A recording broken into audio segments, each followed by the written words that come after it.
Théo Pourchaire se dit né pour être champion du monde. Sauber verra grand pour lui. Alors attention, Théo a pas non plus avoir les yeux plus gros que le ventre, hein. Déjà, faut que tu arrives en F1. Voilà. Pour commencer, ça serait bien. Pour 3 petits points seulement, en 2020, Théo Pourchaire perdit le titre F3 face à un certain Oscar Piastri, qui fera le doublé en F2 l'année d'après. C'est quelque chose, cela dit quelque chose sûrement du niveau atteint par le rapide français de l'Académie Sauber. Le titre de vice-champion de F3 ouvrit logiquement les portes de la F2 à Théo Pourchaire dans la prestigieuse écurie Hart, qui plus est, mais sur le moment évidemment, Théo Pourchaire digérera mal la perte de ce titre pour 3 points alors qu'il l'a confié. Ainsi qu'il l'a confié, pardon.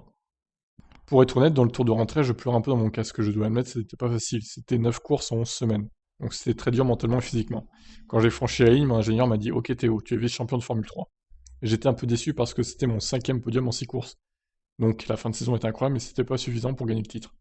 Mais quand je suis revenu au stand, j'ai vu toute l'équipe et ma famille. Ils m'ont dit Théo, c'est génial, tu es vice-champion et tu dois être fier. En F2, l'année d'après, en 2021, Théo Pourchaire a connu sûrement son plus beau moment de carrière en signant la pole, puis la victoire à Monaco, dans la course principale à quelques encablures de là où il avait passé toute son enfance. C'est vraiment spécial parce qu'avant le début de saison, je regardais le calendrier, je ne regardais que Monaco. Je me disais, Théo, tu vas courir à Monaco, ça va être super dur. Je ne savais pas quel serait le résultat, mais j'ai fait la pole. J'ai gagné la course. C'était un week-end incroyable et je m'attendais pas du tout à ça. J'ai presque fait le travail parfait et j'étais vraiment fier. Gagner Monaco, c'est comme gagner ma course à domicile, je vis seulement à 45 minutes de là et c'était un rêve. Je suis venu voir le Grand Prix peut-être 10 fois avec mon père et maintenant je suis un vainqueur de F2 là-bas. Pourchaire fera sûrement les essais donc, les essais libres en 2022 pour Alfa Romeo. Le plan pour le jeune de Sauber est bien sûr d'arriver en F1, mais Zhou lui a été préféré cette année. Et lui, comme Valtteri Bottas, semble être parti pour rester quelques années chez Alpha. Cependant, Pourchaire se rassure, Sauber a un plan pour lui et Frédéric Vasseur ne le laissera pas tomber. Si on voit les performances, je dirais que je suis destiné à la F1, parce que je suis presque toujours devant. Mais la F1 n'est pas toujours une question de performance, il y a d'autres problèmes. Oui, les problèmes financiers, n'est-ce pas Zou, qui ramènent du pognon. Nous avons parlé avec Sauber, nous avons eu une bonne discussion avec eux, et je pense qu'ils ont un grand plan pour moi. Nous verrons bien, mais je reste concentré sur l'objectif de gagner le championnat cette année.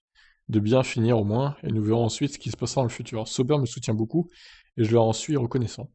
Il n'y a qu'un seul rêve pour lequel je vis et je veux le réaliser. Mon rêve est d'être champion du monde de Formule 1, c'est sûr. Je pense que je suis né pour être champion du monde de F1. C'est mon rêve ultime, mon but ultime, et je ferai tout pour l'atteindre sans regret. Bon, bah, au moins il est déterminé. Donc, bon, attention à ne pas rentrer dans l'arrogance hein, comme Verstappen a pu le faire. Donc, déjà, faut y aller étape par étape. Hein. Je pense qu'il faut déjà gagner le titre F2. Honnêtement, s'il gagne pas le titre F2 en 2022, je pense que la suite de sa carrière va être un peu compliquée. Parce que du coup, là, il n'y a plus trop de concurrence. En F2, il me semble qu'il y a que des rookies qui arrivent. Alors, les rookies sont peut-être très bons, hein. Mais si un rookie gagne devant lui, bon, ça va la foutre un peu mal là quand même. Donc Théo, il a l'air très bon. Par contre, attention, il va pas falloir se rater en 2022 quand même. Bon, qu'est-ce que vous en pensez de ce pilote français? Je vous laisse réagir. Ciao.